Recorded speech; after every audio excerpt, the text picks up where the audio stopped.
창한 곳으로서 그들은 이제 해상 무역을 통해 그들은 부와 명예가 가득했습니다. 그런데 오늘 본문 말씀을 보니 그런 두로와 시돈이 하나님 앞에서 멸망당한다라는 그 본문이죠. 그들은 왜 하나님으로부터 심판을 받고 멸망을 당하게 되었을까요? 오늘 본문을 통해 함께 살펴보도록 하겠습니다.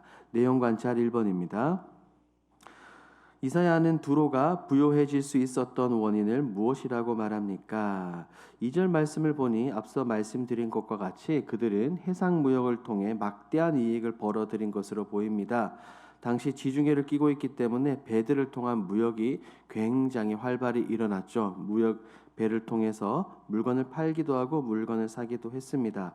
이런 무역들은 두로에 엄청난 이익을 가져다 주었습니다. 더욱이 이것은 지중해 연안을 끼고 있는 도시들과의 무역뿐 아니라 나일강을 통해서 내륙까지도 이어진 것으로 보입니다. 그래서 3절 말씀을 보니 열국의 시장이다라고 그렇게 표현을 하고 있습니다. 그런데 이런 막강한 부와 명예를 자랑하는 두로가 하나님으로부터 심판을 당하게 되었습니다. 2번을 보겠습니다. 희락의 성이라 불렸던 두로가 심판받음으로써 주변 국가들은 어떻게 됩니까? 이 본문에는 다른 나라들이 두로의 멸망에 대한 소식을 듣고 고통을 받는다라고 이야기를 합니다. 앞서 잠시 살펴본 것처럼 나일강은 애굽을 흐르죠. 이 나일강을 통해 애굽은 두로와 무역을 하면서 애굽 역시 막대한 영향력, 그다음 부와 명예를 누릴 수 있었습니다. 그런데 두로가 망했다는 이 소식을 들으니 애굽은 어떻습니까? 그들과 무역을 맺는 좋은 파트너가 사라져버리게 된 거죠. 그래서 이사야는 해안에 사는 사람들에게 스페인이죠. 지금의 스페인인 다시스로 피하라라고 6절에서 말합니다. 여기서 말하는 이 다시스, 당신은 세상의 끝이라고 불리는 엄청나게 먼 거리입니다. 그만큼 두로의 멸망, 두로에 내린 심판의 영향력이 엄청나게 크다는 것을 볼 수가 있습니다. 여기서 우리는 한 가지 생각해 볼 것이 있습니다. 하나님은 왜 두로와 시돈을 심판하셨을까요? 그들은 왜 멸망당하게 되었을까요? 우리 3번 연구와 묵상에서 함께 살펴보겠습니다. 하나님께서는 왜 두로와 시돈을 심판하십니까? 본문을 통해 우리가 알 수 있는 것은 한 두 가지 정도로 정리할 수 있습니다. 첫 번째, 그들은 우상을 통해 멸망을 망했습니다. 앞서 지중해를 끼고 있기 때문에 해상 무역이 활발히 이루어져 막대한 부를 축적했다라고 말씀을 드렸습니다. 하지만 그들은 이 해상 무역을 통해 거래를 진행하면서 각 나라의 우상들, 각 나라의 안 좋은 문화들이 동시에 들어왔던 것으로 보입니다. 아마도 이제 상인들이 세계 곳곳을 돌아다니며 각 나라의 안 좋은 것들을 이 두로와 시돈에게도 그대로 가지고 온 것으로 보입니다. 예를 들어 우리나라도 일본과 교육을 시작하면서 굉장히 많은 것들을 받아들였습니다. 그 중에는 물론 우리의 삶에 유익하고 이익이 되는 것도 있기도 하지만 어두운 문화들, 안 좋은 문화들도 상당히 많이 함께 들어왔습니다. 그와 마찬가지입니다. 이런 문화들을 받아들이면서 이 우상 숭배 역시 굉장히 많이 그들은 행하게 되었습니다. 우상 숭배는 결국 하나님을 대적하는 일이고 멸망당하는 가장 첫 번째 이유가 될 수밖에 없죠. 두 번째입니다. 그들은 자신들의 부와 명예를 신뢰했습니다. 그들이 사는 이 도시 곳곳에는 돈이 흘러 넘쳤습니다. 그러다 보니 어떻게 됩니까? 돈이 많으면 자신들이 굉장하다고 착각합니다. 스스로 착각에 빠지죠. 그들이 누리고 있는 이 모든 것들은 그들 스스로가 이루고 그들 스스로가 이뤄낸 결과라고 착각을 합니다. 더불어 자신들이 누리는 번영은 영원할 것이라고 착각을 했습니다. 즉 그들이 쉽게 말해 하나님을 의지하고 스스로를 의지하는 교만한 모습을 볼 수가 있죠. 잠언은 이렇게 말합니다. 16장 18절 교만은 패망의 선봉이요 거만한 마음은 넘어짐의 앞잡이니라. 그들은 교만으로 인해 망할 수밖에 없었습니다. 첫째는 우상숭배, 둘째는 교만입니다.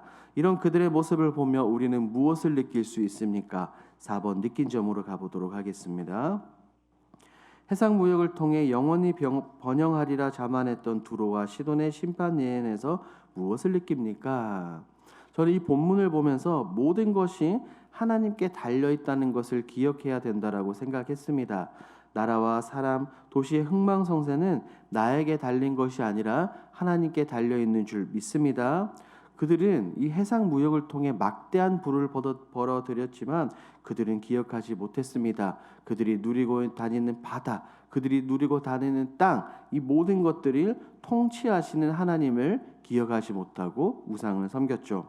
세상이 하나님의 것임을 기억하지 못했습니다. 그렇기 때문에 그들은 하나님을 외면하기도 했고 하나님을 저버리고 우상을 숭배했습니다. 이는 두로와 시돈뿐 아니라 역사를 살펴보면 쉽게 알 수 있습니다. 우리가 잘 알고 있는 것처럼 영원할 것 같던 나라, 큰 도시 로마 역시 한순간에 망했습니다. 이와 같은 사실을 살펴본다면 우리는 반드시 기억해야 합니다. 세상에 영원한 것은 하나님 나라와 하나님 말씀밖에 없는 줄 믿습니다. 우리는 시간 안에 살아가는 유한한 존재입니다. 길어도 100년입니다. 아등바등 살아가면서 영원히 소유하지 못할 것들을 위해 때로는 많은 사람들이 목숨을 걸고 살아갑니다. 그러면서 영원한 것에 대해서는 관심이 별로 없습니다. 그러므로 우리는 이 세상을 살아가는데 다른 것들 바라보고 의지하는 것이 아니라 하나님만 바라보고 하나님 말씀만 의지해야 될 줄 믿습니다. 그렇게 살아가는 저와 여러분들이 되길 주님의 이름으로 축복합니다. 5번입니다. 내가 누리는 모든 것이 하나님께로부터 비롯됐다는 것을 잊고 내 힘과 능력을 의지하다 낭패를 본 적은 언제입니까? 저는 이 5번 질문을 딱 보는 순간 곧장 아이성 전투가 생각이 났습니다. 이스라엘 백성들은 요단강을 건너고 여리고성을 다른 것이 아니라 믿음으로 무너뜨렸죠. 자신들을 의지하는 것이 아닌 하나님 말씀의 순종함으로 인해서 그 거대한 여리고성을 무너뜨렸습니다. 하지만 그 이후에 있었던 아이성 전투를 기억을 해봅니다. 이 놀라운 승리 이후에 정탐꾼이 정탐하고 여호수아가 그에게 보고합니다. 그때 분명하게 그는 이렇게 이야기합니다. 우리가 다 올라가지 말고 2-3천 명만 올라가서 전쟁합시다 라고 이야기를 합니다. 물론 아간의 범죄가 있기도 했지만 그들은 2-3천 명만 올라갔다가 대패합니다. 그 이후에 여호수아와 장로들, 백성들은 하나님 앞에서 울부짖습니다. 여리고성을 함락할 때는 분명하게 하나님을 의지했지만 아이성 전투의 첫 번째로 임할 때는 자신들을 의지했습니다. 내 힘과 능력을 의지해서 아이로 나갔기 때문에 망했습니다. 우리는 살아가면서 이런 경우들을 너무나도 많이 경험합니다. 저뿐 아니라 많은 그리스도인 역시 이런 경우들이 많습니다. 내 힘과 지혜를 의지하지 않고 하나님만 의지하시는 저와 여러분들이 되길 주님의 이름으로 축복합니다. 5-1번입니다. 내 능력이 아닌 만물의 주인 되시는 하나님만 의지하기 위해 무엇을 결단하겠습니까?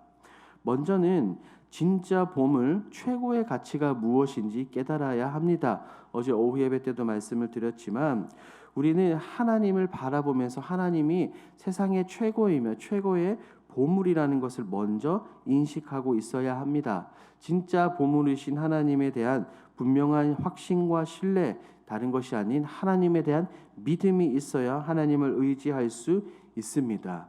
사랑하는 여러분, 최고이신 하나님을 찾으십시오. 그리고 그 하나님을 의지하십시오. 우리 주님은 그렇게 말씀하셨습니다. 그런즉 너희는 먼저 그의 나라와 그의 의를 구하라. 그리하면 이 모든 것을 너희에게 더하시리라. 나와 내 삶을 먼저 바라보고 의지하는 것이 아니라 세상의 모든 것을 주관하시는 하나님만을 바라보십시오. 하나님을 바라보시고 하나님을 의지하시는 저와 여러분들이 되길 주님의 이름으로 축복합니다. 아멘.